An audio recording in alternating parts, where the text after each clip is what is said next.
నైరుతి బంగాళాఖాతంలో వాయుగుండం బలపడి తీవ్ర వాయుగుండంగా మారింది. రేపటికల్లా తుఫానుగా మారే ప్రమాదం ఎక్కువగా ఉందని అధికారులు ఆగ్నేయంగా 590 కిలోమీటర్లు, పుదుచ్చేరికి దక్షిణ ఆగ్నేయంగా 710 కిలోమీటర్లు, చెన్నైకి దక్షిణ ఆగ్నేయంగా 800 కిలోమీటర్ల దూరంలో కేంద్రీకృతమైంది. తుఫాను తమిళనాడు తీరం వైపు వెళ్లే అవకాశం ఉందని అధికారులు అంచనా వేస్తున్నారు. తుఫాను ప్రభావంతో దక్షిణ కోస్తాలో భారీ వర్షాలు కురుస్తాయని వాతావరణ శాఖ తెలిపింది. చాలా చోట్ల తేలికపాటి నుంచి మోస్తరు వర్షాలు కురుస్తాయని సూచించింది.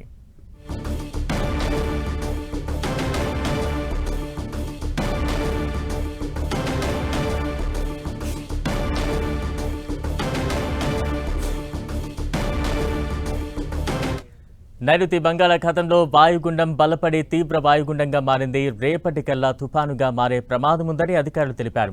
ప్రస్తుతం వాయుగుండం ట్రింకోమలీకి ఆగ్నేయంగా 310 కిలోమీటర్ల దూరంలో, నాగపట్నానికి దక్షిణ ఆగ్నేయంగా 590 కిలోమీటర్లు, పుదుచ్చేరికి దక్షిణ ఆగ్నేయంగా 710 కిలోమీటర్లు, చెన్నైకి దక్షిణ ఆగ్నేయంగా 800 కిలోమీటర్ల దూరంలో కేంద్రీకృతమైంది. తుఫాను తమిళనాడు తీరం వైపు వెళ్లే అవకాశం ఉందని అధికారులు అంచనా వేస్తున్నారు. తుఫాను ప్రభావంతో దక్షిణ కోస్తాలో భారీ వర్షాలు కురుస్తాయని వాతావరణ శాఖ తెలిపింది. చాలా చోట్ల తేలికపాటి నుంచి మోస్తరు వర్షాలు కురుస్తాయని సూచించింది.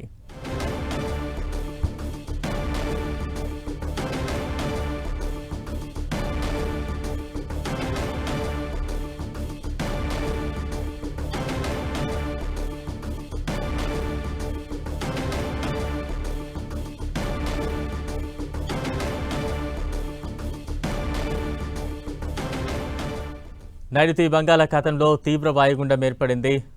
దీని ప్రభావంతో భారీ వర్షాలు కురిసే అవకాశం ఉందంటూ కూడా అధికారులు చెప్తున్నారు. రేపటికల్లా తుఫానుగా మారే ప్రమాదం ఉంది. తుఫాను తమిళనాడు తీరం వైపు వెళ్లే అవకాశం ఎక్కువగా ఉందంటూ కూడా అధికారులు చెప్తున్నారు. తుఫాను ప్రభావంతో దక్షిణ కోస్తాలో భారీ వర్షాలు కురిసే అవకాశం ఉందని వాతావరణ శాఖ అధికారులు హెచ్చరిస్తున్నారు. తాజా అప్డేట్స్ అందించేందుకు మా ప్రతినిధి జయరాజ్ సిద్ధంగా ఉన్నారు. జయరాజ్. బలరాం, నైరుతి బంగాళాఖాతంలో తీవ్ర వాయుగుండం ఉత్తర వాయువ్య దిశగా కదులుతూ ఉంది. అది రేపు తుఫానుగా బలపడే అవకాశం ఉంది.